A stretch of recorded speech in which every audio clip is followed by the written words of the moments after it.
नारे तकबीर, अल्लाहु अकबर, नारे तकबीर। अल्लाहु अकबर, जनाब भाई शेख हुजूर क़िबला जिंदाबाद, जनाब भाई शेख हुजूर क़िबला जिंदाबाद, औलाद मुजद्दिदुज़्ज़मान जिंदाबाद, अहले सुन्नत वल जमाअह जिंदाबाद, नारे तकबीर। अल्लाहु अकबर। और 10 मिनट लेट হয়ে গেছে।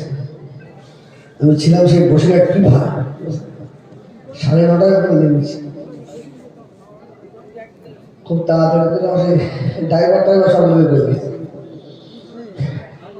যাই হোক যারা এদিকে ওদিকে আসেন সব মাহফিলে এসে বসেন অল্প সময়, আমার পরে বিশাল হুজুর আসবে আখেরি দোয়া করে দেবে।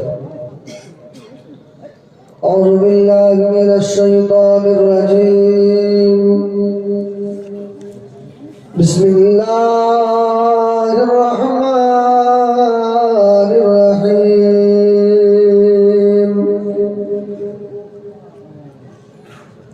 نحمده ونصلي على رسوله الكريم أما بعد فقد قال الله تعالى في كلام المجيد والفرقان الحميد إن الله وملائكته يصلون على النبي يا أيها الذين آمنوا صلوا عليه وسلموا تسليما درود اللهم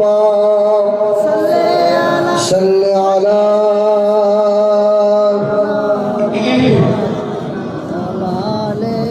سيدنا مولانا محمد। আপনাদের যে আওয়াজ যেন মনে হচ্ছে রাত এখন 3টে বাজে। এখন তো রাত তো বেশি হয়ে গেছে বাবা, 11টা বাজে। আওয়াজ যেন রাত সেই 3:30 4টে পরে। একটু ভালো করে আওয়াজ দেন না। আল্লাহুম্মা সাল্লি আলা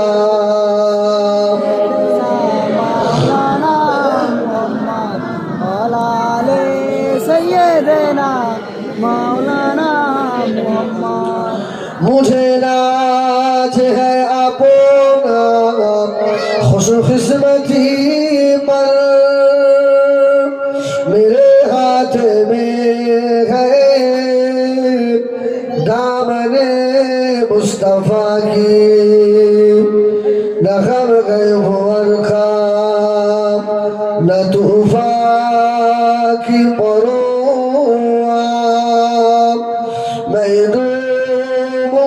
फिर भी किनारा करूँगा।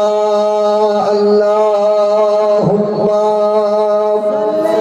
सल्ली अला सय्यिदिना मौलाना मोहम्मद वअला आले सय्यिदिना।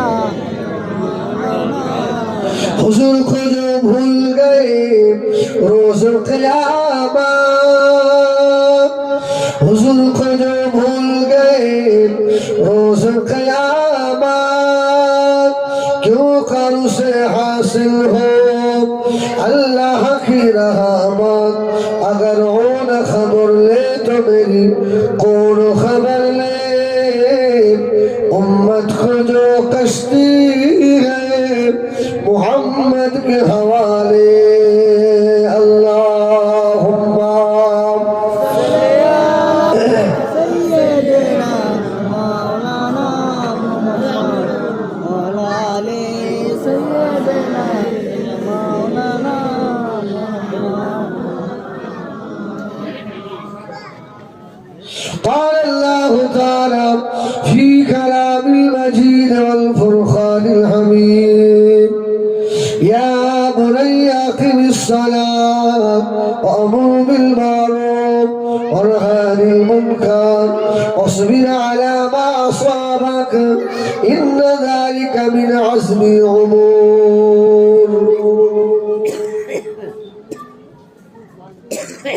وقال النبي صلى الله عليه وسلم إن الله لا ينظر إلى صوركم ولكن ينظر إلى قلوبكم وأعمالكم प्यारे हाज़िरीन আজকের মাহফিলের সভাপতি ফুরফুরা শরীফ থেকে এসেছেন পীর সাহেব এবং পীর জালাগণেরা বিশেষ করে আপনাদের মসজিদের স্বনামধন্য ইমাম সাহেব দক্ষিণ সরাই খুশদিলপুরে মুরব্বী বাবাজিরা সমবয়স্ক ভাইরা আমার কচি কচি বাচ্চারা মায়েরা বোনেরা আল্লাহ পাকের শাহী দরবারে লাখো কোটি শুকর আদায় করি যে আল্লাহ এই সন্ধ্যা থেকে এত রাত পর্যন্ত দিনই একটা মাজমায় আমাদেরকে বসিয়ে রাখলেন ওই রবের দরবারে একবার শুকর আদায় করি বলি আলহামদুলিল্লাহ বলেন আলহামদুলিল্লাহ খুব খুব মনে হচ্ছে লস হয়ে গেল নাকি জোরে বলেন না আলহামদুলিল্লাহ নবী মুসা আলাইহিস সালাম রাস্তা দিয়ে যাচ্ছে একটা অচল অধম মানুষকে রাস্তার ধারে দেখলো জানেন কোন রিওয়ায়াতে এসছে একটা গোস্তের টুকরা রাস্তার ধারে পড়ে আছে গোস্তের টুকরাটা মুসা নবীকে বলছে মুসা আপনি তো তুর পাহাড়ে যাচ্ছেন আল্লাহর সঙ্গে কথা বলতে তো আল্লাহকে একটু বলবেন না আল্লাহ আমাকে কি জন্য এরকম অচল করে বানিয়েছে আল্লাহকে জিজ্ঞেস করবেন না তো মুসা আলাইহিস সালাম আল্লাহকে জিজ্ঞাসা করলেন খুব সংক্ষেপ করছে তো আল্লাহ বললেন ওকে বানিয়েছি জাহান্নামের একটা ছিদ্র আছে ওই ছিদ্রটাকে ওকে দিয়ে আমি আল্লাহ বন্ধ করে দেব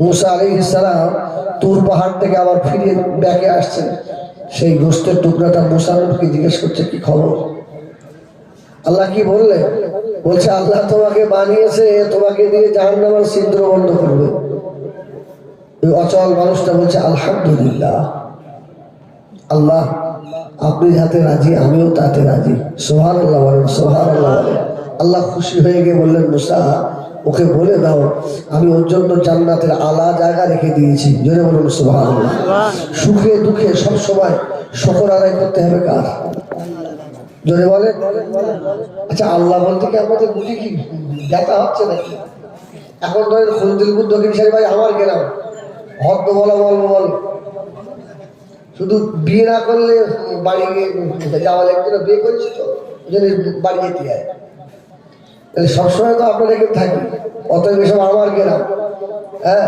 আমার কোনো ভয় নেই একটু জোরে বলো না আল্লাহু আকবার আল্লাহ যে জোরে না বলবে তুমি এর মুখে আর কি বলো সে দোয়া পদ দেবো না বললে কিন্তু দেবো জোরে বলেন আল্লাহু আকবার আরে আরেকটু জোরে বলেন আল্লাহু আকবার আরে একটু জেগে বলেন নারে তাকবীর আরে আরেকটু জোরে হবে না নারে তাকবীর আলহামদুলিল্লাহ আমি সূরা লুকমান থেকে একটা আয়াত তেলাওয়াত করেছি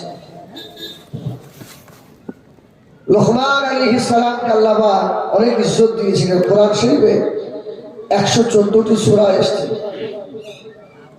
একটা সূরার নাম সূরা বাকারা কাফির নামে একটা সূরা একটা সূরার নাম সূরা কাহাফ আসহাবে কাহাফের নামে একটা সূরা কোরআন শরীফে একটা সূরা আছে সূরা ইউনূস হযরত ইউনূস আলাইহিস সালামের নামে একটা সূরা সূরা ইউসুফ আলাইহিস সালামের নামে একটা সূরা এই 30 পারা কোরআনে অসংখ্য নবীর ভিতরে মাত্র 25 জন নবীর কথা এসেছে জোরে বলুন সুবহানাল্লাহ একজন নবী নন তার কথাও এসেছে তার নামে একটা পূর্ণাঙ্গ সূরা আল্লাহ নাযিল করেছে অনুষ্ঠান নাম জানেন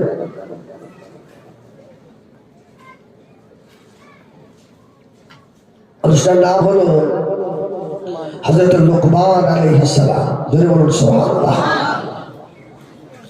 লুকমানের শরী আমি সূরা লুকমান থেকে একটা আয়াত তেলাওয়াত করেছি ইয়া বুনাইয়া সন্তানকে লুকমান আলাইহিস সালাম ডাকলেন ইয়া বুনাইয়া ইয়া আমার কলিজার টুকরা আকিমিস সালাত নামাজ প্রতিষ্ঠিত করো ওয়ামুর বিল মারুফ সৎ কাজের আদেশ করো অনহানিল মুনকার, অসৎ কাজ থেকে মানুষকে বিরত রাখো, অসবির আলা মা আসাবা, সবর ইখতিয়ার করো। এই চারটি উপদেশ, চারটি আদেশ করেছিলেন আল্লাহ। লোকমান আলাইহিস সালামের সন্তানের এই আদেশ করাকে আল্লাহ খুব পছন্দ হয়ে গেল। লোকমান আলাইহিস সালামের নামে কোরআন শরীফে একটা সূরা আল্লাহ নাযিল করলেন। সুবহানাল্লাহ। আমি হাদিস শরীফ থেকে একটা হাদিস তেলাওয়াত করেছি। আল্লাহ পাক কারোর চেহারার দিকে দেখবে না, কোন বংশের আল্লাহ দেখবেন না, কার ছেলে আল্লাহ দেখবেন না। আল্লাহ দেখবেন ওয়ালাকি ইয়ানজুর ইলা কুলুবিকুম, বান্দার ভিতরটা কেমন। জোরে বলুন সুবহানাল্লাহ। ওজন্য অহংকার গর্ব করার কিছু নেই। নিজের কাজ নিজেকে তৈরি করে নিয়ে যেতে হবে, তাহলেই ছাড়া হয়ে যাবো। ঠিক কিনা ভুল বলে। এই লোকমান আলাইহিস সালাম তাফসীরের কিতাবে এসেছে, উনি পেটে লোক ছিলেন, কালো মানুষ, দেখতে ভালো না। আল বেদায়া ওয়ান নিহায়া বলে একটা কিতাব আছে। এই কিতাবে লিখেছে লোকমান আলাইহিস সালামকে আল্লাহ দুটো জিনিস দিলেন। লোকমান, এই দুটো তোমাকে দিলাম, এই দুটোর মধ্যে যে কোনো একটা তোমাকে নিতে হবে। লোকমান আলাইহিস সালাম এই দুটো জিনিস কি? একটা হলো নবুয়ত আর একটা হলো হিকমত। এখানে কিলা বাযুম মিনাল উলামা, কিছু আলেমদের মধ্যে দ্বিমত রয়েছে। কেউ বলছে লোকমান আলাইহিস সালাম নবী, আবার কেউ কেউ বলছে লোকমান নবী নন, তিনি আল্লাহর মাহবুব বান্দা। আমার ভাইয়েরা, সোনাবাড়ি ঘিরা, হযরত লোকমান আলাইহিস সালাম নবুয়ত দিলেন, হযরত লোকমান আলাইহিস সালাম হিকমত দিয়েছিলেন। ও ভাইয়েরা, হযরত লোকমান কেল্লাবান এত বড় দরজা মানুষ করেছিলেন। লোকমানের দেখতে ভালো ছিল না, তথাপিও আল্লাহর লোকমান আলাইহিস সালামের কথা আল্লাহ কোরআন শরীফে দিয়ে দিলেন। কিসের কারণে? লোকমানের ভিতরে আল্লাহর ভয় ছিল। জোরে বলুন সুবহানাল্লাহ। ইন্না আকরামাকুম ইনদাল্লাহি আতকাকুম, আল্লাহর কাছে এই মানুষটাই বেশি দামি যে বেশি আল্লাহকে ভয় করে। জোরে বলুন সুবহানাল্লাহ। লোকমানের প্রতি আল্লাহ ভিতরে আল্লাহর ভয় ছিল। ও আমার ভাইয়েরা, সোনাবাড়ি ঘিরা, হযরত লোকমান আলাইহিস সালাম একটা মানুষের বাগানের পাহারাদার হিসাবে ছিলেন। ও ভাইয়েরা, হযরত লোকমান ধনী ছিলেন না, গরিব মানুষ ছিলেন। হযরত লোকমান আলাইহিস সালাম ওই বাগান পাহারা দিতেন। আল্লাহ বাগানে এত দিবারাত দিল। হযরত লোকমান আলাইহিস সালামকে বাগানের মালিক দেখতে এসেছে। ছেলেটা কেমন দেখে আসে। আরে বাগানে এত উন্নতি হয় কেন? লোকমান বিনা ওযুতে থাকে না। জোরে বলুন সুবহানাল্লাহ। সবসময় ওযু হালতে থাকে। লোকমান নামাজ কাজা করে না। লোকমান সবসময় জামাতে নামাজ আদায় করে। লোকমান কোনো গাছের যখন গাছ যখন দেখে গাছে হাত দেয়, উজু করে হাত দেয়। জোরে বলুন সুবহানাল্লাহ। এই জন্য আপনি যখন মাঠে কাজ করবেন বা যে কোনো কাজ করবেন, যদি উজু হালতে পাকি হালতে করেন, ওই কাজ যতক্ষণ করবেন আর যদি বিসমিল্লাহ বলে দেন, যতক্ষণ করবেন আপনার নামে আমালে অতক্ষণ নেকি আল্লাহর ফেরেশতারা লিখতেই থাকবে। সুবহানাল্লাহ। মাঠে ধান কাটার কাজ করতে যাচ্ছেন, কি বলো একেবারে কাঁচা বেঁধে কাটতে হবে? খবরদার, হ্যাঁ, ওযু হালতে মাঠে ধান কাটা শুরু করে বিসমিল্লাহির রহমানির রহিম। ধান রোবেন তো ওযু করে বিসমিল্লাহির রহমানির রহিম বলে শুরু করবেন। ঘাস নেড়াবেন বিসমিল্লাহ বলে নিড়িয়ে কোচা মারবেন। যতক্ষণ ওই জমিতে কাজ করবেন ততক্ষণ নেকি হবে। সুবহানাল্লাহ। ওই জমির ফসল আল্লাহ কম দেবে না। হযরত লোকমান আলাইহিস সালাম কাজ করেন। আল্লাহ বাগানে এত দিবারাত দিল। লোকমান আলাইহিস সালামের বাগানের মালিক হযরত লোকমানকে দেখতে এসেছে। ছেলেটা কেমন দেখি। ও বাগানের মালিক বাগানে এসে হযরত লোকমানকে দেখে বলল, লোকমান এটা আমার বাগান, এই বাগানের মালিক আমি, এই বাগানে এত সুন্দর ফল, দুটো ফল আমাকে কেটে দেবে। ও বাবা লোকমান, এই ফল আমি খাবো। লোকমান আলাইহিস সালাম ভালো ভালো ফল দেখে কেটে একটা প্লেটে করে মুনিবের সম্মুখে দিল। বাগান মালিক একটা ফল মুখে না দিয়ে বাঘা টক লোকমানের দিকে বড় বড় চোখ করে তাকে, বদমাইশি, বাগানে 12 বছর কাজ করছো জানো না বাগানের কোন গাছের ফলটা কেমন? আমি বাগানের খোদ মালিক, আমাকে একটা মিঠা ফল দিলে না, আরে কোথাকার টক ফল আমাকে দিলে কেটে মারবে মারবে ভাব। হযরত লোকমান আলাইহিস সালাম দাঁড়িয়ে দাঁড়িয়ে মুনিবের সম্মুখে হযরত লোকমানের দুটা চোখে পানি গড়িয়ে যায়, ঝরঝর করে কাঁদতে লাগলেন। ও আমার বাগানের মালিক, ও দুনিয়ার মুনিব, শুনে রাখেন আমি আপনার বাগানে এই 12 বছর কাজ করি। ও কোনদিন আমি লোকমান না মরাই এই বাগানের একটা ফল আমি লোকমান জীবে লাগাই দিই না। কোনটা টক কোনটা মিষ্টি আমি লোকমান জানি না, কেননা না মরা যদি ফল খেয়ে ফেলি আমি লোকমান ময়দানে বাসারে আল্লাহ দরবারে আসামি হয়ে যাব। আমার জীবনের নামাজ, আমার জীবনের রোজা, আমার জীবনের হজ, আমার জীবনের যাকাত, আমার জীবনের কোরআন তেলাওয়াত, আমার জীবনের জিকির আজকার বরবাদ হয়ে যাবে। আমি লোকমান জাহান্নামের আগুন সহ্য করতে পারবো না। এই জন্য বাবা কোন ফলটা কেমন আমি লোকমান জানি না। যদি বলেন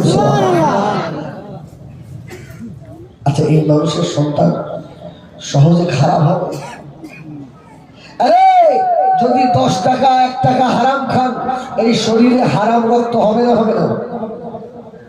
আর এই দিয়ে যদি সন্তান তৈরি হয়, সন্তানটা আবু বকর সিদ্দিক হবে না? কি হবে? আবু জাহেল হবে? আবু জাহেল হবে। আমার ভাইয়েরা সোনাবাড়ি খিরা, এই আল্লাহ নবী বাবা তোমাদের বাচ্চাদেরকে ভালো ভালো উপদেশ করবে, বাচ্চাদের ভালো ভালো কথা বলবে, বাচ্চাদের সামনে গালাগালি করবে না। আর আমাদের অভ্যাস তো খারাপ, স্বামী স্ত্রী ঝগড়া করবে তো ছেলে মেয়ের সামনে এত মুখে গেটে গালাগালি, ছেলে মেয়ের রস করছে, আছে না নেই? হয় না হয় না? আমাদের খোঁজিলপুর দক্ষিণ ছেলে সব আল্লাহ অলির বাস না, এরা গালাগালি দেয়, এই দেয় নাকি দেয় নাকি? এখানে সব এই শোনেন, রাসূলুল্লাহ বলেছেন একটা গাছ যখন ছোট গাছ লাগানো হয়, ওই গাছে কোনো একটা লাঠি দিয়ে একটু কি সাপোর্ট দিতে হয় না?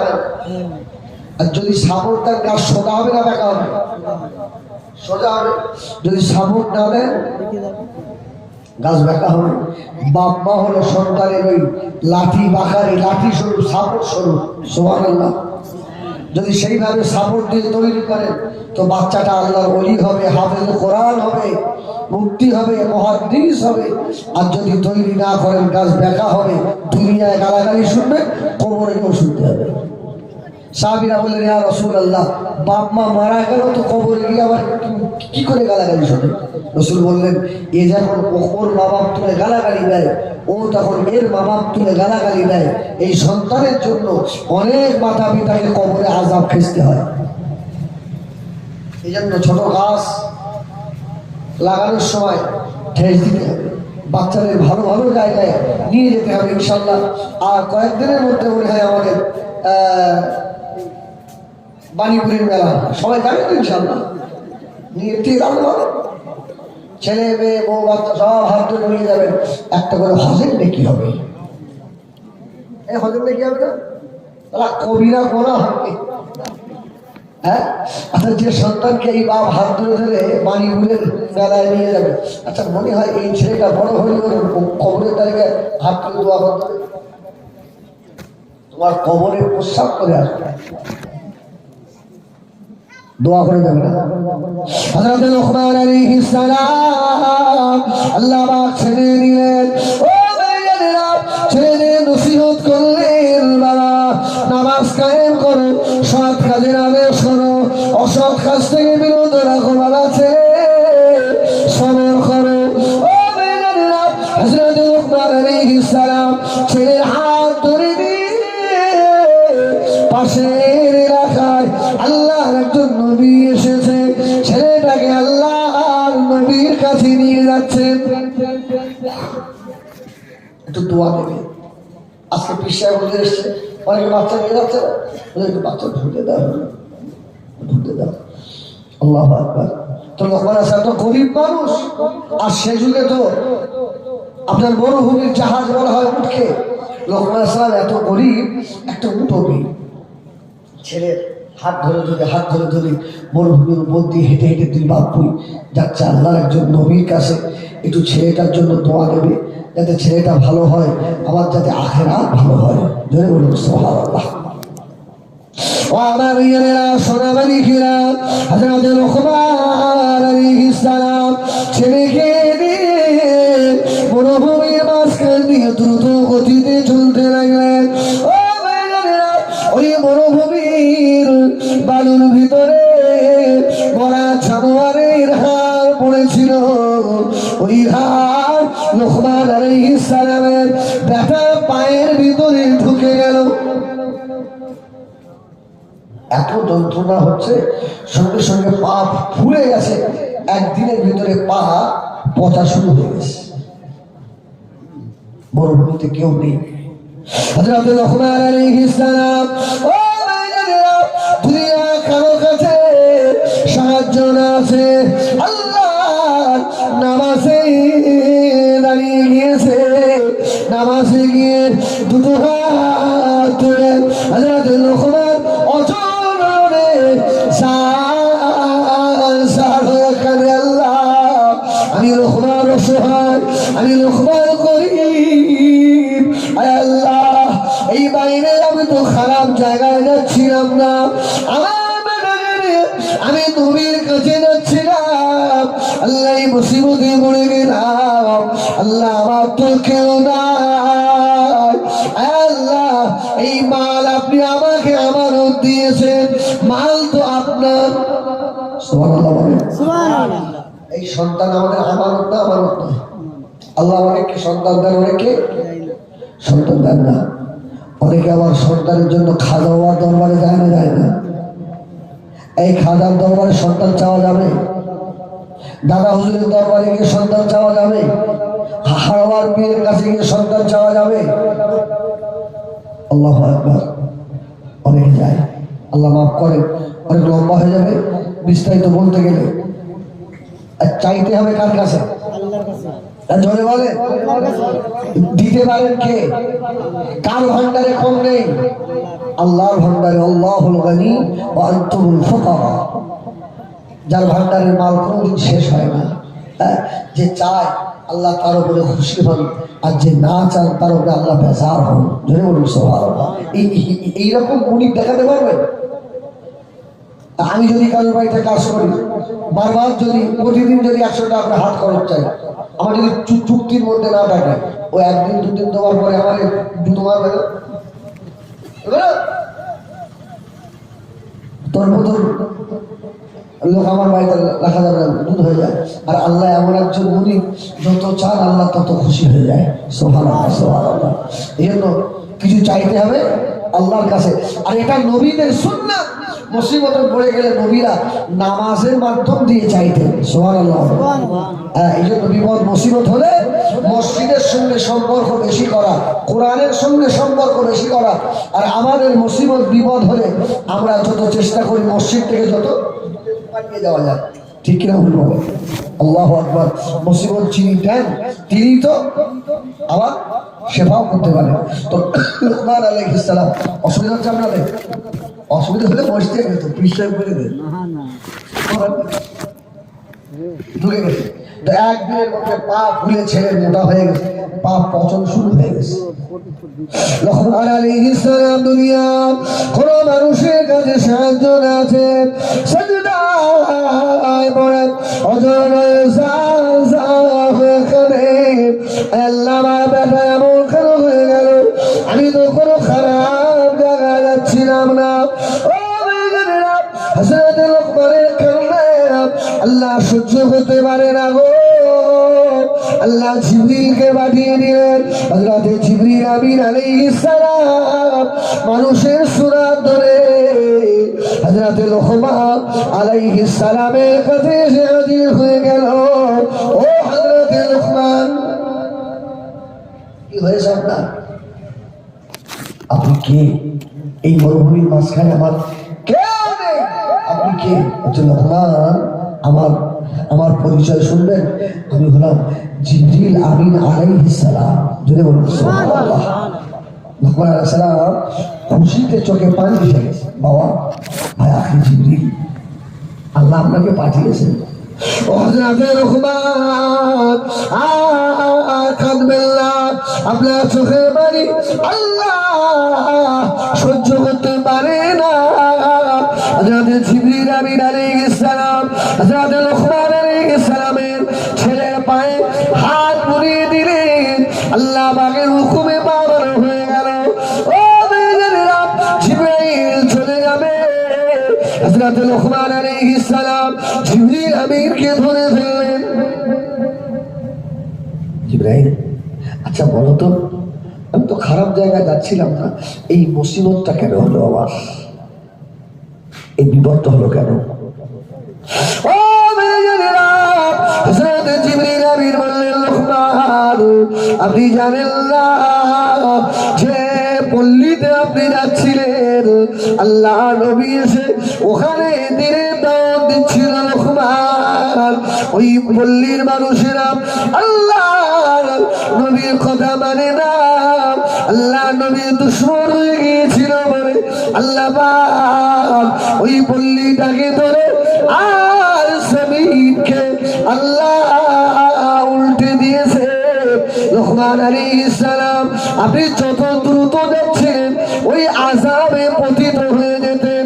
আল্লাহ পাক আপনার বেটার মুসিবত দিয়ে এই মরুভূমির মাঝখানে আপনাকে আল্লাহ ব্রেক করে দিয়েছে। যদি বলুন সুবহানাল্লাহ। ভাই, তাহলে আল্লাহ যেটা করে ভালোর জন্য না খারাপের জন্য? তাই ভালো না খারাপ? আপনি ফুলপুরা শরীফ যাবেন, বাড়ি থেকে তাড়াতাড়ি করে গোসল করে খাওয়া দাওয়া করে বার হয়েছেন, খোসদলপুরে গিয়ে দাঁড়িয়েছেন, বাস ধরবেন, আরে সাইকেলটা অথবা মোটর বাইকটা রাখছেন, বাসটা হুশ করে বাইরে চলে গেল। আপনি আমি কি বলবো? কপাল কি বাড়ি যায়, বউটার বললে তাড়াতাড়ি ভাবতে, ও যদি 2 মিনিট দেরি না করতো তাহলে আমার মনে হয় বাসটা ফেল হতো না। আরে আপনি হোস্টেলপুরে দাঁড়িয়েই রয়েছেন, খবর পাচ্ছেন ছোট বাবনের ব্রিজের ওপর থেকে বাসটা নিচে পড়ে ভীষণ স্পট ডেট হয়ে গেছে। এবার আপনি কি বলবেন? কিছু বলে না? এবার আপনি কি বলবেন? ভাগি আল্লাহ আল্লাহ, তুমি বাজারির মালিক আল্লাহ, একজন তো আল্লাহ তো হক দোষ দিচ্ছিলেন। আরে একজন মানুষ কুরবানির গরু কিনতে যাচ্ছে, একটা মাদ্রাসা ছেলের সঙ্গে ডাকে, সালাম আলাইকুম চাচা, যাবে? বলে খোকা কুরবানির গরু কিনতে যাচ্ছি। বলে একবার ইনশাল্লাহ বললে হতো না? বলে পকেটে টাকা হাতে করবো, আমার ইনশাল্লাহ। আল্লাহ রহম, ও গরু হাটে গিয়ে ওর পকেট বাঁধে, গরু না কিনে চাচা ফিরে আসছে, তার ছাত্রের সঙ্গে আমার দেখায়, চাচা আসসালামু আলাইকুম, গরু পায়? বলে ইনশাল্লাহ টাকা নিয়ে গিয়েছিলাম, ইনশাল্লাহ পকেট মারা হয়ে গেছে, ইনশাল্লাহ আমাকে গরু কেনা হয়ে গেছে। বলে চাচা তখন তো একবার ইনশাল্লাহ বললি কাজ মিটতো, পকেট মার কি আর হতো? আর এখন এতবার ইনশাল্লাহ বলে কাজ হবে না। ওই জন্য বিপদ মুসিবত যাই হয় আমাদের ভালোর জন্য, ঠিক কিনা? হ্যাঁ, এই জন্য কোনো সময় আল্লাহর উপরে দোষ দেওয়া যাবে। আমি বলি আমাদের মা বোনরা এই সময় দেখবেন অনেকে বড়ি দেয় দেয় না বড়ি দেয়। অনেক সময় দেখবেন আকাশের দিক হয়, অনেক অনেক মা বোনেরা বুদ্ধি করতে একটু ওরা বলে ফেলে যে আল্লাহ তুমি কি এক চোখ, হ্যাঁ তোমার চোখ কি অন্ধ হয়ে গেল, আজ কি বের করে। আমার মা এমন কথা বলবেন, আল্লাহ খুশি হয়। আল্লাহকে এতটুকু বলতে পারেন, আল্লাহ আমি গরিব মানুষ, 1 কেজি ডাল এনে অনেক কষ্ট করে বলি দিয়েছি, আল্লাহ তুমি যদি রহমতের বৃষ্টি দাও তো দাও, আল্লাহ তুমি যাতে রাজি, আল্লাহ আমি তাতে রাজি, আল্লাহ খুশি হবে। আর আল্লাহকে যদি দোষারোপ করে আল্লাহ আপনার মধ্যে বেজার হবে, নারাজ হবে। আমার ভাইয়েরা সোনাবাড়ি ঘেরা হযরত লুকমান আলাইহিস সালাম কেল্লা আমার বলে দিলেন, লুকমান আমি তোমার ইজ্জত বাড়িয়ে দিলাম একমাত্র কারণ তোমার ছেলেদেরকে ভালো রাস্তায় চালিত করেছ, ছেলেদেরকে ভালো ভালো নসিহত করে দিয়েছ। ও ভাইয়েরা সোনাবাড়ি ঘেরা আমি এটা বলি শেষ করে দেব, আল্লাহ একজন আল্লাহ কথা বলি যে ওলিটার নাম সকলেই জানেন, আল্লাহর ওলি হযরত বাইজিদ বুস্তামি। সুবহানাল্লাহ, বাইজিদের নাম শুনেছেন? এই বাইজিদ বুস্তামির নাম শুনেছেন? কে? এই বলো না, শুনেছো? আল্লাহু আকবার। আমি সেই বাইজিদের মায়ের সেই পানি রস করবো না ভাই, সেই বাইজিদ বসতে পানি লাগবে মাথা ঘোরায় না না না। বাইজিদ শুধু সন্তান কিভাবে মানুষ করতে হয় দেখেন, আর মানুষ করলে ফায়দাটা কি। আল্লাহু আকবার। আমাদের সন্তানদের তো আমরা মানুষ করতে পারিনি বাপ। তো বাইজিদ যখন মায়ের পেটে এসছে, বাইজিদের বাপ ইন্তেকাল হয়ে গেছে। হযরত বাইজিদ বুস্তামি রাহমাতুল্লাহ আলাইহি আম্মা জারির পেটে বাপ চলে গেল। হযরত বাইজিদের মা বাইজিদকে বেটি করে নিয়ে নিয়ত করে ফেলেছে, আল্লাহ আমার বাইজিদ যদি দুনিয়ায় আসে, আমার বাইজিদকে আমি হাক্কানি আলেম বানাবো। সুবহানাল্লাহ। ওর বাপের আমানত, এটা আমি খেয়ানত করব না, যেন এই সন্তানের বিনিময়ে ওর বাপ যেন কবরে কিছু পায়। জোরে বলুন সুবহানাল্লাহ।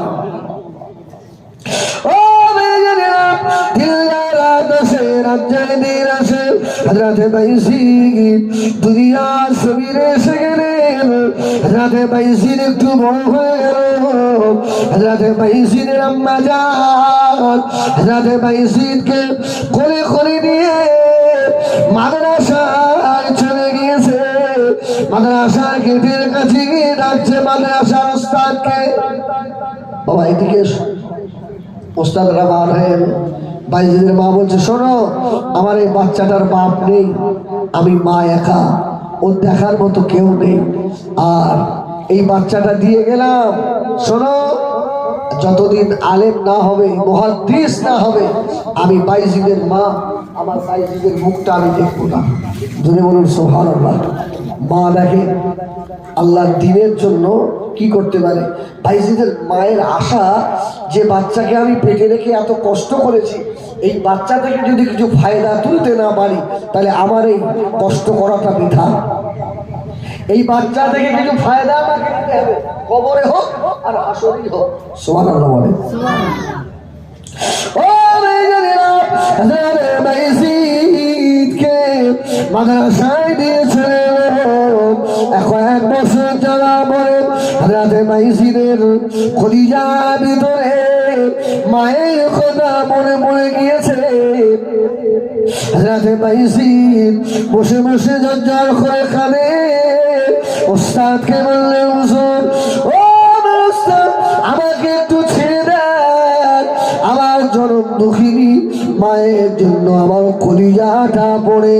বাইজিদের ওস্তাদ বলল, বাবা বাইজিদ তোমাকে যেতে দেব না বাবা, যাওয়া হবে না। তোমার মায়ের ওসিয়াত যতদিন মুহাদ্দিস না হবে তোমার মা তোমার মুখ দেখবে না। ও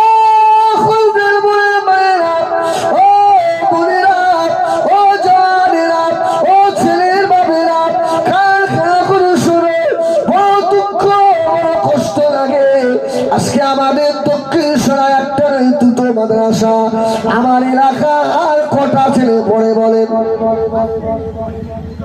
এই কটা ছেলে পড়ে? হাতে গুনে হয়তো 10টা পাওয়া যাবে। আমার এলাকার বাইরের ছেলেরা হাফেজে কোরআন হয়ে বার হয়ে যাচ্ছে, আর আমার ঘরের ছেলেগুলো মাস্তান হচ্ছে, বদমায়েশ হচ্ছে মেয়েদের পিছনে। আর কি বলবো? আল্লাহু আকবার। এ তো আমাদের কপাল। আমার ছেলেটাকে আমি ঈদগাহ মাদ্রাসা থেকে আরম্ভ করি। আমার হাইসা আমার ছোট্ট ছেলে আমি ঈদগাহ মাদ্রাসায় আগে দিই, বলে এখান থেকে অন্তত স্টাডিটা হোক। কেন? এটা আমার পীরের নামের মাদ্রাসা। সুবহানাল্লাহ বলে। অন্তত দাদা হুজুর রহমাতুল্লাহ একটা রুহানি ফায়েজ আমার বেটা পাবে, আলহামদুলিল্লাহ বলে। হ্যাঁ, ছেলেটাকে যখন মাদ্রাসায় দিই, আমার ইংলিশ মিডিয়ামে পড়তো, একটা শিক্ষক আমাকে ধরে বললো, এই জন্য আমি আপনাদের দেখতে পাই না। কেন বলেন? তো সেটা ভালোই পড়ছিল, আর ধরে সেই দিয়ে এসছেন মাদ্রাসায়। তাহলে মাস্টার সাহেব, আমার বুদ্ধিতে আমি ফকির হব, তোমার বুদ্ধিতে আমি ধনী হব না। সেই থেকে দেখা হলে বলে, হুজুর আপনার বুদ্ধিতে ধনী হন। ঠিক আছে, সালা সেই দিন দেখা যাবে। আল্লাহ বাইজি কাঁদছে ওস্তাদের কাছে গিয়ে, আমার মাকে একটু দেখবো হুজুর। মা, ওস্তাদ বললো, বাইজি তোমাকে ছেড়ে দিতে পারি বাপ, যদি 22 পারা হিফজ করতে পারো তোমার মায়ের কাছে আমি যেতে দেবো। যদি বলুন সুবহানাল্লাহ। 22 পারা হিফজ করে শোনাতে হবে আমাকে। বাইজি রাত দিন মেহনত করে 22 পারা হিফজ কমপ্লিট করে ফেলেছে। যদি বলুন সুবহানাল্লাহ। এটাকে আমাদের এই মানে আবাদে আপনার সোনাইখালী মাদ্রাসায় একটা ছেলে বছরে 4 মাসে হিফজ করেছে। সুবহানাল্লাহ বলবেন না? 4 মাসে হিফজ কমপ্লিট করেছে। হ্যাঁ, আমার চাচা দেখে 4 মাসে হিফজ করেছে। আমার এক ওস্তাদ ছিলেন নদিয়ায় বাড়ি, চাপড়া থানায়, আপনার ওই খোশবাগ মাদ্রাসা বলে, চাপড়া আগে টানার যে মাদ্রাসা, খোশবাগ মাদ্রাসা, মুফতি আপনার রহমাতুল্লাহ সাহেব, হাফেজ কারি মাওলানা মুফতি, উনি যখন দেওবন্দে পড়ে 4 মাসে হিফজ করেছে। তো দেওবন্দ মাদ্রাসার শিক্ষকরা খানা বন্ধ, খানা দেওয়া যাবে না, এটা মানুষের ছেলে নয়, জিনদের ছেলে। হুজুর আমাদের সঙ্গে গল্প করেছে, শুনিস?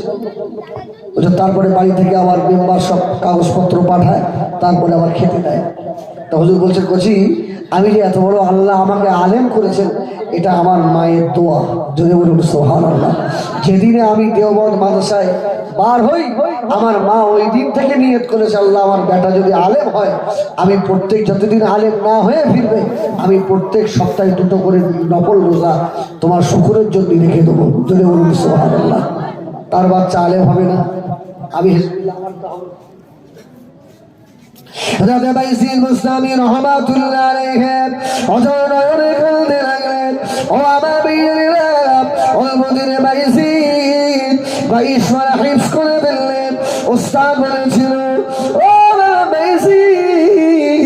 বাড়ি যেতে পারে, দেরি করবে না বাবা, তাড়াতাড়ি চলে আসবে। রাতে ছোট্ট বাচ্চা বাইসি মনের বড় আশা নিয়ে মরুভূমির মন দিয়ে টুক টুক করে কেটে বাড়িতে পৌঁছালে মাগরিবের আশা হয়ে গিয়েছে। মায়ের ঘরের দরওয়াজা জানালা বন্ধ করা।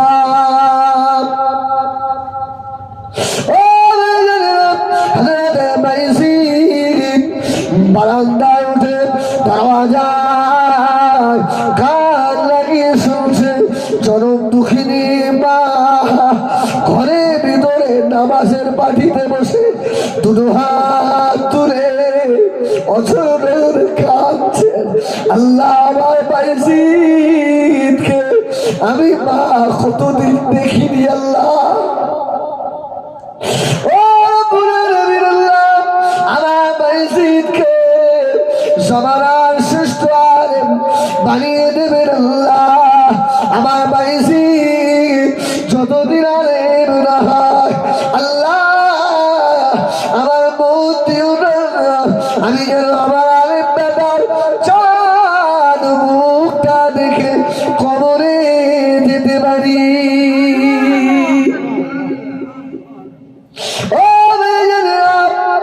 এবছরে আমি যখন উমরায় ছিলাম, হাজী সাহেব সব জানে আমার আব্বা ক্যান্সার পেশেন্ট ছিলেন,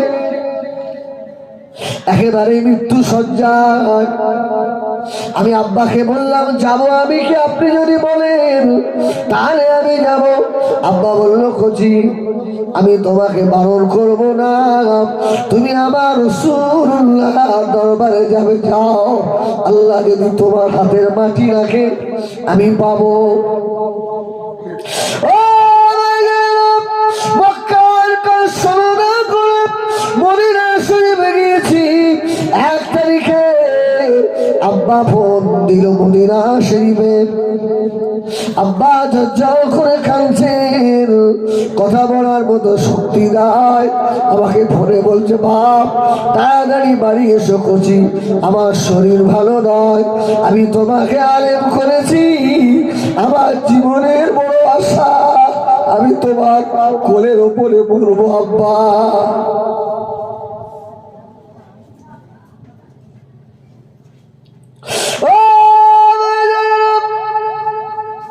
আমার হোটেলে না থেকে আল্লাহর নবী দরবারে চলে গেলাম, মদিনার মসজিদে নববী শরীফে গিয়ে 2 রাকাত নামাজ পড়ে আল্লাহ নবী ওসিলা দিয়ে দোয়া চাইলাম, আল্লাহ আপনার হাবিবের দরবারে মেহমান হয়ে এসেছি, আল্লাহ আমার আব্বাকে আর কয়েকটা দিন হায়াত দেন আল্লাহ,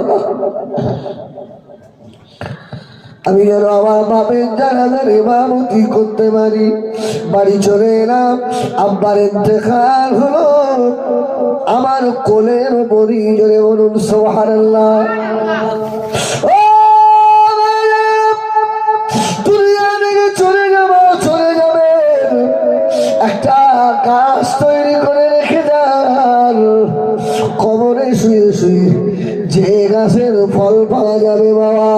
হযরতে বাইজিদ দরজায় কান লাগিয়ে শুনে মা বাবার অজর কাঁদে, আয় আল্লাহ মা বাইজিদের হায়াত দাস করো, আমার বাইজিদকে আলেম না করে মওত দিও না আল্লাহ।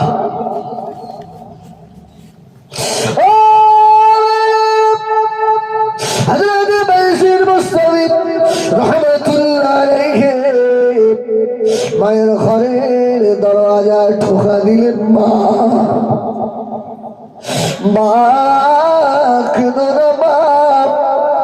আমি তোমার কলিজার টুকরা বাইজিদ বাড়ি এসেছি মা। ও মা দোয়া শেষ করে বলল, বাবা বাইজিদ তোর গলার আওয়াজ আমার বাইজিদের মতো, তবে আমি মা আল্লাহর দরবারে ওয়াদা করেছি বাবা, যতদিন আমার বাইজিদ আলেম না হয়, মুহাদ্দিস না হয়ে যায়, আমি আমার বাইজিদের মুখ দেখবো না। বাবা বাইজিদ আমার কলিজা তো ফেটে যায়, চলে যা বাবা চলে যা, আমি মা আমাকে দেখার আশা করবি না।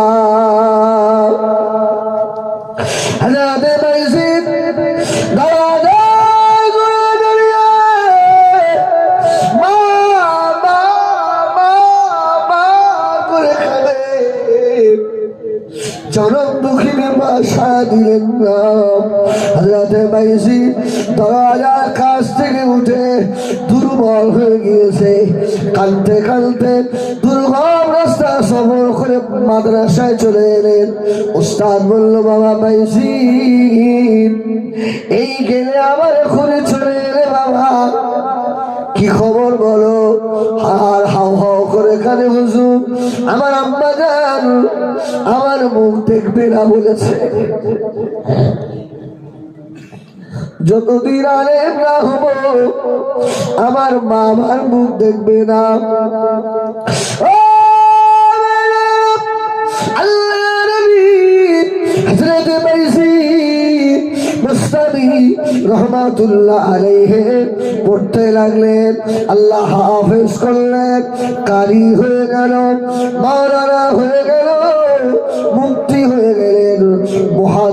হাদিস হয়ে গেলেন।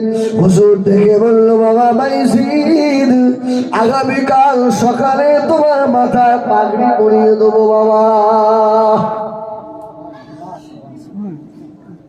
ও ভাইজানেরা, হযরত বাইজিদের খুশি আর ধরে না, খুশিতে বাগে বাগ। ওস্তাদ বলেন, আমি রাত্রিরে খাওয়া দাওয়া করে শুয়ে এশার নামাজ পড়ে শুয়ে পড়েছি। বাইজিদের ওস্তাদ বলছে, আমি শুয়ে পড়লাম, গভীর রাত্রিরে স্বপ্নের ভিতরে দেখি নূর আলা নূর একটা মানুষ এসে আমাকে ডাকছে। ও বাইজিদের ওস্তাদ, নসিব তোমার, জীবনে ছেলে একটা মানুষ করেছো বাবা, ছেলে মানুষ করেছো। বাইজিদের ওস্তাদ বললেন, কে বাবা আপনি? চিনতে পারলাম না আপনার, কি নাম বাবা, কোথায় বাড়ি বাবা? ওই সময় বলেছিল, ও বাইজিদের ওস্তাদ, আমাকে চিনতে পারো না বাবা, আমি হলাম দিন দুনিয়ার বাদশাহ জনাবে মুহাম্মদুর রাসূলুল্লাহ সাল্লাল্লাহু আলাইহি ওয়াসাল্লাম, আখির জামানার নবী হযরত বাইজিদের ওস্তাদ বলে, আমি ছুটে ছুটে যাচ্ছি আল্লাহ নবীর কদমে একটু হাত দেবো। আল্লাহ নবী বললেন, বাবা বাইজিদের ওস্তাদ, চিন্তা করো না বাবা, আমার বাইজিদকে আল্লাহ বড় ভালোবাসে, আমি রাসূলুল্লাহ, আমার বাইজিদকে আমি বড় ভালোবাসি। ও বাবা বাইজিদের ওস্তাদ, শোনো বাবা, আমার বাইজিদের মাথায় হাফেজের শুধু পাগড়ি দিলে হবে না, আমার বাইজিদের মাথায় শুধু আলেমের পাগড়ি বেঁধে দিলে হবে না, আমার বাইজিদের মাথায় শুধু মুহাদ্দিসের পাগড়ি বেঁধে দিলে হবে না বাবা, আমি রাসূলুল্লাহ আমার বাইজিদের জন্য একটা পাগড়ি নিয়ে এসেছি বাবা। আমার বাইজি শুধু দুনিয়ার আলেম নয়, আমার বাইজি আখিরাতের আলেম। আমি রাসূলুল্লাহ এই পাগড়িটা নিলাম, ইলমে মারিফাতের পাগড়ি, জোরে বলবেন সুবহানাল্লাহ, ইলমে লাদুল্লির পাগড়ি। ও আমার বাইজিদের ওস্তাদ, এই পাগড়িটা আমার বাইজিদের মাথায় বেঁধে নেবে, আমি রাসূলুল্লাহ দিয়ে গেলাম। ও ভাইজানেরা, যাদের চোখের কোণায় পানি এসে গেল, আমি হিজবুল্লাহ দোয়া করি, আল্লাহ এদের মৌতের আগে একবার আমার দয়ার নবীর চাঁদ মুখ দিদার না করি কবরের মুখ দেখাবেন না।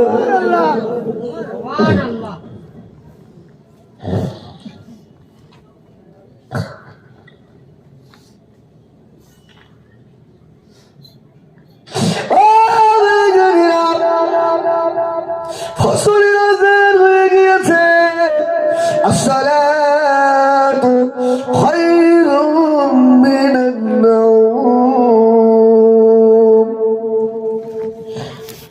বাইজিদের ওস্তাদের ঘুম ভেঙে গেল,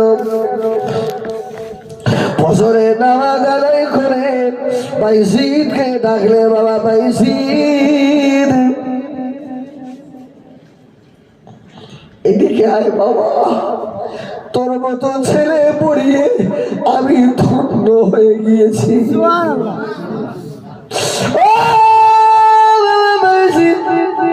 তোর মতো ছেলে পড়িয়ে আল্লাহ রাব্বুল আলামিন আমাকে আযাবে জাহান্নাম থেকে নাজাত করে দিয়েছে। আমি যে আমার দয়ার নবীর দিদারের হকদার হয়ে গেছি। সুবহানাল্লাহ। হযরতে বাইজিদ ওখানে ওস্তাদও বসে বসে কাঁদে। আল্লাহ আমার মায়ের দোয়ায় আমার নবী আমার উপরে বড় খুশি। ও ভাইজানেরা, এই জন্য বিরাট আমি বলি বাবা, কান্নার মানুষ হয়ে যাও বাবা, কান্নার মানুষ হয়ে যাও। মদিনার নবীকে দেখতে টাকা লাগে না, টাকা লাগে না, টাকা লাগে না। আল্লাহর নবীকে দেখতে চোখের পানি লাগে। মদিনা শরীফে গিয়ে রাত 2-2:30টার সময় একা একা লুকিয়ে লুকিয়ে চলে গিয়েছে আল্লাহর নবীর মাজারে। হাজী সাহেবরা কদিন আগে ঘুরে এলেন, আমাদের কুরবান সাহেবও গিয়েছিলেন, আমাদের ইমদাদ ভাইও গিয়েছিলেন। আল্লাহর নসিব করুক, দোয়া করি। সোনাবাড়ি ঘিরে 2টোর সময় গিয়ে দেখি আল্লাহ নবীর মাজারে 2-5 জন করে ঢুকছে, সব ঘুমিয়ে পড়েছে। লুকিয়ে উঠে পালিয়ে চলে গেছি। নিজের 2টো মনের কথা আল্লাহর নবীকে বলবো, জোরে বলুন সুবহানাল্লাহ।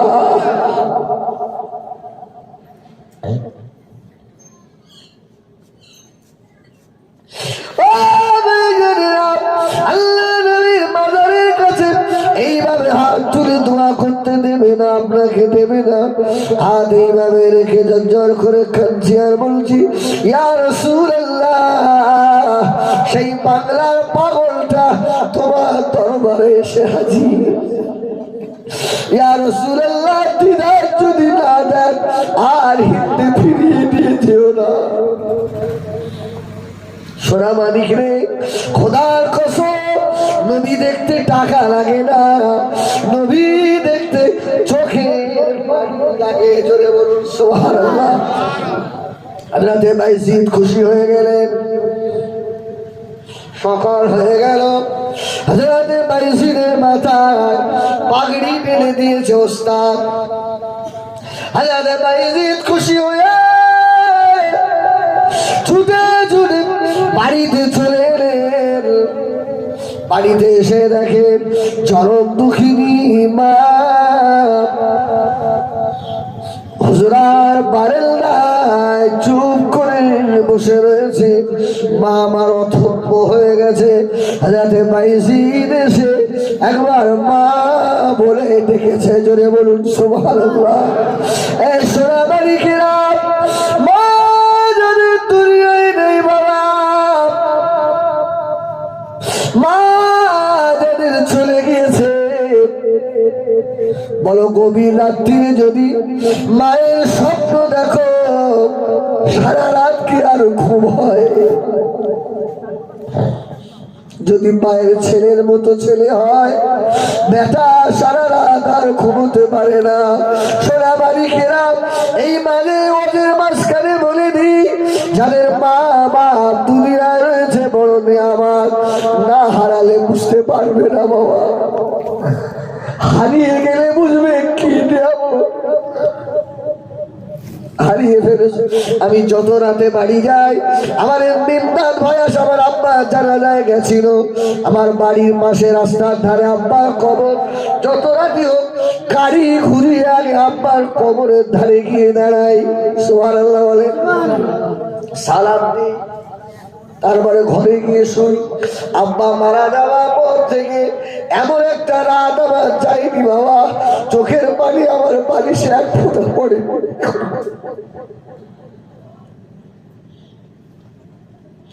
জলসা থেকে বাড়ি গেলে জিজ্ঞাসা করতো, আব্বা এত দেরি কেন মা? আর দুনিয়ার কেউ জিজ্ঞাসা আর করে না।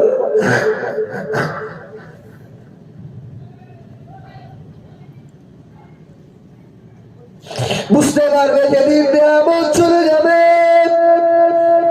ও ছেলেরা, যৌতুকের বাপ, গর্ভধারিণী বাপ, বাপ যাদের আছে, বাপ মায়ের বদদোয়া দিও না বাবা। আব্বা মায়ের দিক দোয়া নাও শোনা। হযরতে বাইসি আস্তে আস্তে বারান্দায় দাঁড়িয়েছে, মা বলে যে একবার ডাক দিয়েছে।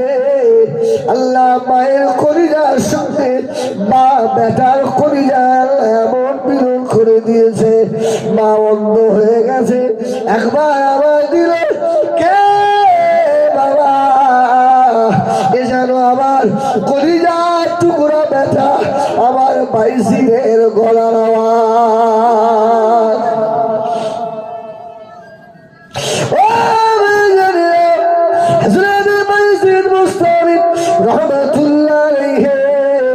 আস্তে আস্তে গিয়ে মায়ের কাছে গিয়ে বসলেন। মা বলল, বাবা বাইসি, তোকে ছোটবেলায় করে নিয়েছিলাম বাবা, তোর আব্বাকে আমি হারিয়েছি। তুই পেটে এলে তোর আব্বা বিদায় নিয়েছে, তোর জীবনে আদর করতে পারিনি বাবা বাইসি। জীবনে একবারও বুকের সঙ্গে ভালো করে জড়িয়ে আদর করতে পারিনি। আল্লাহ তোকে মুহাদ্দিস করেছে বাবা, তুই আমার মুহাদ্দিস বেটা, তুই আমার হাফিজুল কোরআন বেটা, তুই আমার আলেম বেটা, আয় আমার বুকে আয় বাপ।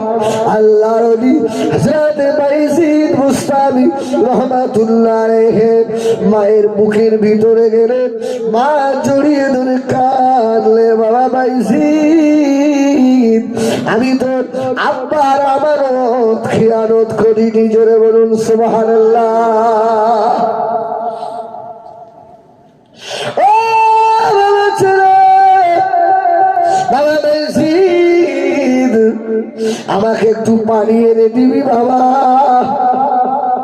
জীবনে তো আমার খিদমত তো নসিবে জুটলো না বাবা বাইজিদ, আমি একটু উযু করব, এক লোটা পানি আমাকে এনে দেন। হযরতে বাইজিদ এক লোটা পানি এনে দিলেন। বাবা বাইজিদ, আমাকে উযু বানিয়ে দে বাবা, আমি তোর মা, তোর জন্য কেঁদে কেঁদে চোখের জ্যোতি হারিয়ে ফেলেছি বাবা। আমার বাইজিদকে আমি দুনিয়ায় দেখবো না, আল্লাহ যদি দেখায় আমার বাইজিদকে আমি ময়দানে মাহশরে ওই জায়গায় গিয়ে দেখবো। বাবা ছেলে, তোকে দেখতে পাইনি বাবা, আয় আমার বুকে আয়, একটু উযু করিয়ে দে বাবা। উযু করিয়ে দিলেন, উযু হয়ে গেল। আল্লাহ নবী দেওয়া সেই পাগড়ি দিয়ে বললেন, মা তোমার তোমায় আল্লাহর নবীর হাতের পাগড়ি পেয়েছি। জোরে বলুন, আর একটু জোরে বলুন। মা জরুরি গো, ওই পাগড়ি দিয়ে মায়ের হাত মুখ মুছিয়ে দিলেন। মা বলল, বাবা বাইজিদ, আমার নামাজ পাখিটা একটু বিছিয়ে দে বাবা। আল্লাহ আমার বেটাকে এত বড় আলেমে দ্বীন করেছে, আমি আল্লাহ পাকের দরবারে শুকরিয়া তুই রাখাত নামাজ আদায় করব। সুবহানাল্লাহ বলে না, জোরে বলে সুবহানাল্লাহ। হযরত বাইজিদ বলে, আমি নামাজের মুসাল্লা বিছিয়ে দিলাম, নামাজের পাটি বিছিয়ে দিলাম। আমার অন্ধ বাপ নামাজের পাটিতে দাঁড়িয়ে শুকরিয়া নামাজের নিয়ত করলেন। প্রথম রাকাত হয়ে গেল, দ্বিতীয় রাকাতে প্রথম সাজদা হয়ে গেল, দ্বিতীয় সাজদায় গিয়ে আমার মা আর ওঠে না। আমি বাইজিদ মায়ের পায়ের ধারে গিয়ে বসে আছি।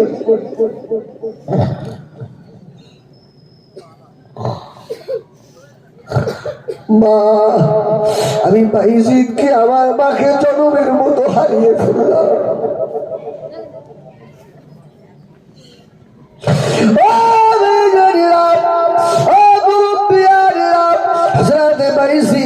বলেন, আমার মায়ের দ্বিতীয় সিজদা দেখে আর মাথা তুললেন না।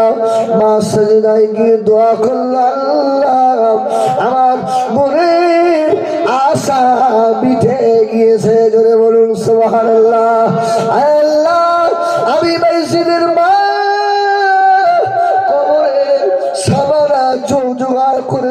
ফেলেছি, আখিরাতের সামানা জোগাড় করে ফেলেছি আল্লাহ, আর আমি থাকতে চাই না। হযরত বাইজিদ বলেন আমার আম্মা জান আর বাইজিদ বলে ডাকে না, আল্লাহ ডাকে সাড়া দিয়ে আলামে বারযাখের মানুষ হয়ে গেল। ইন্না লিল্লাহি ওয়া ইন্না ইলাইহি রাজিউন। আল্লাহুম্মা سيدنا مولانا محمد وعلى آله سيدنا आप पर उतरा है कुरान रसूल अरबी, आपका नाम है जीशान रसूल अरबी, आप पे कदमों में दो जान रसूल अरबी, जान है आपसे कुर्बान रसूल अरबी। जल्दी बुलाओ जल्दी बुलाओ आओ मदीने में, ऐ मेरे आका हिंदी में मैं हूँ परेशान रसूल अरबी, आप पर उतरा है कुरान रसूल अरबी, आपका नाम है जीशान रसूल अरबी। अल्लाहुम्मा सल्ली अला सय्यदना محمد وعلى آله سيدنا مولانا محمد। আমার দিনদার ইমানদার ভাইয়েরা সোনামানি ঘেরা, এই জন্য বলবো দুনিয়া থেকে যাওয়ার আগে ছেলে আলেম নয়, হাফেজ নয়, মুফতি নয়, মাওলানা নয়, ছেলেটাকে নামাজের পাঠিতে দাঁড় করান। ঠিক না বল? আরে শুধু আলেম হলেই ছেলে হাক্কানি, এই ছেলের জন্য বাপ মা নাজাত পাবে, আর আলেম না হলে সে বাপ মা পাবে না এটা নয়। আরে সাধারণ ছেলেও তো আল্লাহওয়ালা হতে পারে না, পারে না, কি হতে পারে না, পারে না? হ্যাঁ, আল্লাহু আকবার। অনেক আম ছেলে, ছোট ছোট ছেলে, আমাদের হাজি সাহেবের ছেলে হজ, ইন্দা ভাইয়ের ছেলে হজ করে, অনেক ছেলে আছে, আম ছেলে 5 ওয়াক্ত নামাজ পড়ে, আলহামদুলিল্লাহ। আছে না নেই? অনেক অনেক ছেলে আছে আমার এলাকায়, আম ছেলে। আমাদের নামাজ কাজা হয়, তাদের নামাজ কাজা হয়। সুবহানাল্লাহ। ওই ছেলেটাই নেক ছেলে, ওই ছেলেটাই বাপ মায়ের নেক সন্তান। খোদার কসম রাসূলুল্লাহ বলেছেন যে এমন কিছু এই মাহফিলে আজকে যে আপনারা বসে আছেন, আজকে যে উঠে যাবেন না, রাসূলের হাদিস আছে আল্লাহ সঙ্গে সঙ্গে আমার আপনার আব্বা মায়ের কবরের আযাবকে আল্লাহ মাফ করে দেবে। সুবহানাল্লাহ। কবরবাসী মুর্দা আমার আপনার আব্বা মা বলবে আল্লাহ পাক আমার জীবনে এমন কোনো ভালো আমল ছিল না আল্লাহ, ও আল্লাহ পাক আমার কবরের আযাব এখন এখানে বাপ হয়ে গেল। আল্লাহ বলবে বান্দা রে, ওরে আমার বান্দা রে, জানিস না বান্দা, হোস্টেল বলে নাম তোর মাহফিলে বসে তোর কলিজা টুকরা বেটা দুটো হাত ধরে চোখের পানি ছেড়ে দিয়ে খেলেছে, আর বেটা বারবার বলেছে রব্বির হামহুমা কামা রব্বায়ানি সগীরা। আমি আল্লাহ তোর বেটার উসিলায় তোর কবরের আযাব একদিনের জন্য নয়, 2 দিনের জন্য নয়, আমি তোর কবরের আযাব কিয়ামত পর্যন্ত মাফ করে দিলাম। ও আমাদের রব দুনিয়ায় মা বাপকে কষ্ট দিয়েছে মারা যাওয়ার পরে, আর মা বাপকে কষ্ট দিও না। সোনা মানে তোমাদের মুখের মানে এখনো কবর থেকে চেয়ে আছে।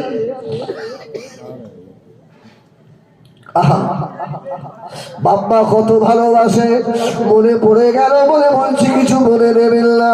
আমি তাসপুরে সভা করছি, আমার আব্বা আমার ঘরে বারান্দায় বসে বসে সভা শুনছে। সুবহানাল্লাহ বলে।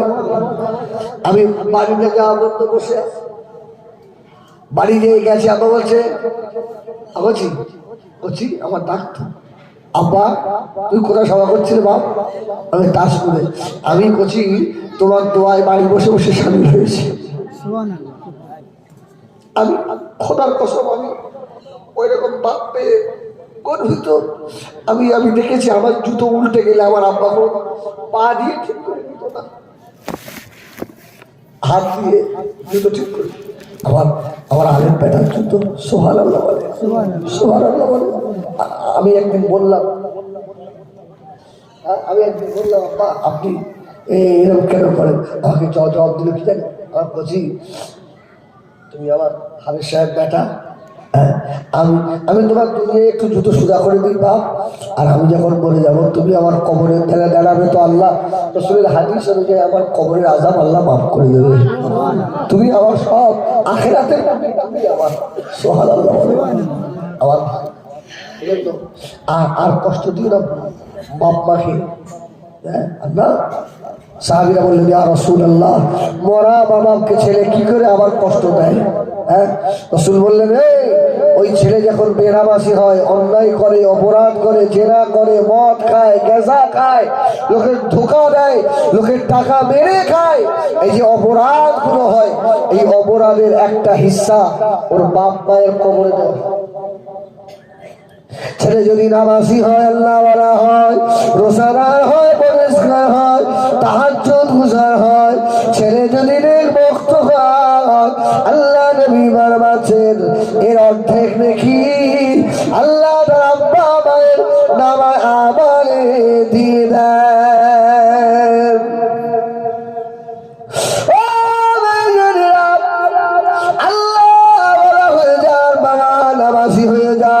নেক বাচ্চা তৈরি করেন।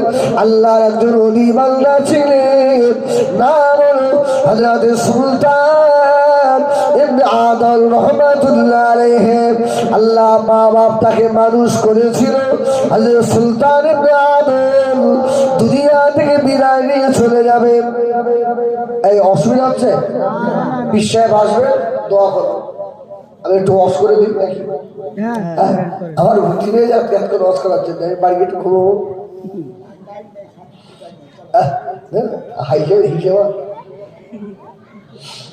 আল্লাহু আকবার, একবার জোরে বলেন আল্লাহু আকবার। আচ্ছা আপনাদের কষ্ট হচ্ছে, জোরে বলেন আল্লাহু আকবার। আল্লাহ তো আপনাকে বোবা করিনি, এই দুনিয়ায় বোবা আছে না নেই? আছে। হ্যাঁ, সে আপনাদেরকে সে বোবা, ও শয়তান, সে বর্তমানে পুলিশ থেকে, আর আমার সে আমার নাম্বার ছিল ওর কাছে, আর আমার সে পুলিশ ফোন করে। আমার তো জান ঠিক আমার থানা থেকে ফোন করবে কেন? এবার ওর ছবি দেখা চেনেন, আমি চিনি তো, বসে আমাদের গোগা বলছে ছেলে ভালো, আমি একদম সৎ ছেলে, ও কোনো অসুবিধা, তাহলে এখান থেকে গিয়ে সব নাম আমার মনে নিয়ে এলো। হ্যাঁ, ওই দুনিয়া অনেক গোগা আছে না নেই? আল্লাহ তো আপনাকে গোগা করেনি, আল্লাহ আপনার জবান দিয়েছে। এই সকল হিসাবে একটু আল্লাহু আকবার বলেন না, নারায়ে তাকবীর। আরে নারায়ে তাকবীর, নারায়ে তাকবীর, নারায়ে তাকবীর। আলহামদুলিল্লাহ বলেন আলহামদুলিল্লাহ। আপনার আমার যে আওয়াজ যত দূরে গেছে, গাছপালাগুলো আমাদের সঙ্গে আল্লাহ পাকের জিকিরে সুর মিলিয়েছে। জোরে বলুন আল্লাহ নবী হযরত সুলতান ইবনে আদম রাহমাতুল্লাহ আলাইহি মুস্তফা আল্লাহর নবী বান্দা ছিলেন। হযরত সুলতান ইবনে আদম বিবিকে এক তারিখে রাখলে, বিবিরে ওয়াবা বিবি সাহেবা এদিকে এসো, আমি সুলতান ইবনে আদম মারা যাব, মরে যাব, আমার ইন্তেকালের পরে আমার লাশ থেকে নিয়ে গিয়ে আমার মসজিদের ইমামকে গ্রামবাসীকে বলবে আমার লাশ যেন বেশিক্ষণ না রাখে, তাড়াতাড়ি যেন দাফন করে দেয়। ও খুদের বলে যারা আল্লাহ নবী বলেছে বাবা তোমরা তিনটে কাজ দেরি করো না। এক নাম্বার হলো আসসালাত, নামাজের সময় করে নামাজ আদায় করো, ছেলে মেয়ে শেয়ারা হয়ে গেলে তাড়াতাড়ি বিয়ের ব্যবস্থা করো। দ্বিতীয় নম্বর হলো মাইয়েত হয়ে গেলে তাড়াতাড়ি দাফন করে দাও। এই তিনটি কাজ দেরি না হয়। সুলতান ইবনে আদল বললেন, বিবিরে আমি মরে যাব, মারা যাব, এই পাহাড়ের জঙ্গলে ইবাদত করি, আমার তো কাপড় কেনার মতো পয়সা নাই, আমার কাপড়টা কোন কাপড় দিয়ে দেবেন? ও ভাইজানে, সুলতান ইবনে আদলের বিবি বললেন, স্বামী রে, আপনার ইন্তেকালের পরে যদি কাপড় না পাওয়া যায়, আমার এই শাড়িটাকে আমি 3 টুকরো করে আপনার কাপড় করে দেব। পায়ের দিক যদি না হয় লতা পাতা দিয়ে চাপা দিয়ে দেব। সুলতান ইবনে আদল বিবিকে বললে, বিবি আমার জানাজা যদি তাড়াতাড়ি না হয়, তুমি এক কাজ করবে, পাহাড়ের চূড়ায় গিয়ে আল্লাহ রাব্বুল আলামিনকে একবার ডাক দিয়ে বলবে, ইয়া রাব কদ মাতা সুলতান ইবনে আদল। দেখবে আল্লাহ পাক আমার জানাজার ব্যবস্থা করে দেবে। জোরে বলুন সুবহানাল্লাহ। আমি ছোট্ট থেকে আমার মা বাবার শিক্ষায় সেইভাবে শিখেছি বাবা, কোনদিন জীবনে আল্লাহর নাফরমানি কাজ আমি করি নাই। সুবহানাল্লাহ। সুলতান ইবনে আদল কথা বলতে বলতে হুজুর ইন্তেকাল হয়ে গেলেন। ইন্না লিল্লাহি ওয়া ইন্না ইলাইহি রাজিউন। হুজুরের ছেলেকে গ্রামে পাঠানো হলো। খুব সংক্ষেপ বাবা হুজুরকে আসবেন, গ্রামে পাঠানো হলো। গ্রামের ইমাম বলল, বাবা রাত্রে হবে না, আগামীকাল সকালে দেব। ও ভাইজানেরা, সুলতান ইবনে আদলের বিবি আর ওইভাবে পাহাড়ের উপরে দাঁড়িয়ে উঠে বললেন, ইয়া রাব কদ মাতা সুলতান ইবনে আদল। আল্লাহ পাকের তরফ থেকে আওয়াজ হয়ে গেল, আল্লাহর ওলি হযরত সুরাইদ বাগদাদী রহমাতুল্লাহ আলাইহি ওই সময় নামাজ পড়ছিলেন। কে যেন একজন গিয়ে হযরত সুরাইদকে বলতে লাগলো, সুরাইদ আল্লাহ পাকের তরফ থেকে এসেছি, সুরাইদ শুনে রাখো, সুলতান ইবনে আদল ইন্তেকাল হয়ে গিয়েছে। আল্লাহ পাক আপনার হাত দিয়ে সুলতান ইবনে আদলের গোসল করাবেন, সুলতান ইবনে আদলের আর জানাজা কমপ্লিট করাবেন, দাফন করাবেন। আপনি কেন এখন এইভাবে বসে আছেন? সুরাইদ বাগদাদী বলল, বাবা কে আপনি? বলল, আল্লাহর তরফ থেকে এসেছি বাবা। জুনায়েদ বলল, আমি তো এখান থেকে সুলতান ইবনে আদলের বাড়ি চিনি না, প্রায় 2500 কিলোমিটার দূর। উনি বললেন, ঠিক আছে, আল্লাহ পাককে জিজ্ঞাসা করি। ও বেজানিরা, কিতাবে যেমন এসেছে বলছি, সুলতান ইবনে আদলের লাশ সেখানে শোয়ানো ছিল। আল্লাহ পাকের রওনা হয়ে গেল। সুলতান ইবনে আদলের পিঠের তলা থেকে এক মুষ্ঠ মাটি নিয়ে আমার জুনায়েদের হাতে দিয়ে দাও। আমার জুনায়েদ যদি মাটিটা ছুঁড়ে দেয়, আমি আল্লাহ রাস্তার ম্যাপ বার করে দেব। ও আল্লাহর ওলিদের রুহানি পাওয়ার, আল্লাহর ওলিদের রুহানি ক্ষমতা দেখেন। হযরত সুলতান ইবনে আদলের লাশ পড়ে আছে বাবা। হযরত সুরাইদের হাতে মাটি দেওয়া হলো। হযরত সুরাইদ বাগদাদী রহমাতুল্লাহ আলাইহি ওই মাটিটা নিয়ে ছুঁড়ে দিয়ে আর নামাজে পড়ে গেলেন। 12 জন মুরিদান নিয়ে চোখ বুজিয়ে সিজদার ভিতরে পড়ে গিয়ে সুবহান রাব্বিয়াল আলা, সুবহান রাব্বিয়াল আলা চোখ খুলে দেখে আল্লাহর হুকুমে সুলতান ইবনে আদলের লাশের পাশে সিজদায় পড়ে আছে। সুবহানাল্লাহ, সুবহানাল্লাহ। আল্লাহ ইচ্ছা করলে পারে না পড়ে আছে। এ সুলতান ইবনে আদলের বিবি পাশে বসা, বলছে মা একটু সরে বসো। আর নেশা ও হেমালাতিস শায়াতিন, মেয়েরা হচ্ছে কিছু মেয়ে আছে এরা শয়তানের জাল, তোমাকে শয়তান গিরি করে ফাঁসিয়ে দেবে। এই জন্য রাসূলুল্লাহ বলেছেন একটা মেয়ে আর একটা ছেলে যাবে এক জায়গায় থাকবে না, তোমরা দুজন থাকো না, ওখানে আর একজন থাকে, তার নাম হলো ইবলিস শয়তান, তোমাদের পাপ কালে লিপ্ত করে দেবে, গুনার কাঁধে জড়িয়ে দেবে। বলতে গিয়ে মনে পড়ে, বলবো অসুবিধা হচ্ছে? আলহামদুলিল্লাহ, খুব সংক্ষেপ বলি। শুধু আমার যুবক ভাইদের কিন্তু মাথায় ঢোকানোর জন্য, আল্লাহর একজন ওলি বান্দা আল্লাহর ইবাদতের জন্য মাঠের মাঝখানে ছোট্ট একটা করে ঘর করেছে। একটা যুবতী মেয়ে তুফান উঠেছে, তো ওই ঘর দেখে আলো দেখে ওখানে ছুটে গিয়েছে, গিয়ে দেখছে সুন্দর একটা ছেলে বসে বসে আল্লাহর ইবাদত করছে। তো বলছে ভাই একটু আমাকে আপনার ঘরে একটু থাকতে দেবেন, এই তুফানে আমি কোথায় যাব এখন? আল্লাহর ওলি বললো দেখো আমার এখানে তোমার স্থান হবে না, চলে যাও না, একটু থাকতে দাও। মেয়েটা বললো আমি নিজে চোখে দেখছি।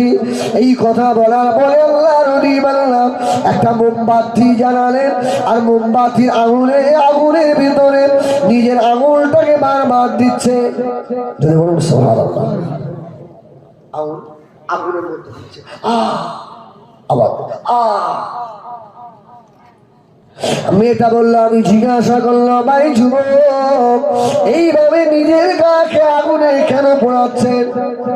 যুবক জবাব দিল আমার বোন তুমি একজন ছেলে নারী, আমার মা ঘরে এসে রয়েছে, বাপ ইবলিস শয়তান আমাকে ধোঁকা দিচ্ছে, কেউ নাই জেনা করে ফেলো, আমার মনে হচ্ছে কেউ দেখে না, আমার আল্লাহ তো দেখে, জোরে বলুন সুবহানাল্লাহ। এটাও মনে আমার হচ্ছে না, এবারে মনে হলো জিনা যদি আমি করে ফেলি আল্লাহ তো আমাকে জাহান্নামের আগুনে জ্বালাবে, আমি দুনিয়ার আগুন সহ্য করতে পারি কি দেখি, জোরে বলুন সুবহানাল্লাহ। এই জন্য মোমবাতি জ্বালিয়ে মোমবাতির আগুনে আমার আঙুলটা দিচ্ছি, দুনিয়ার এই সামান্য আগুন সহ্য করার ক্ষমতা নাই, আমি আল্লাহ আযাবে জাহান্নাম তোমার সঙ্গে জিনা করে সহ্য করতে পারবো না। নারে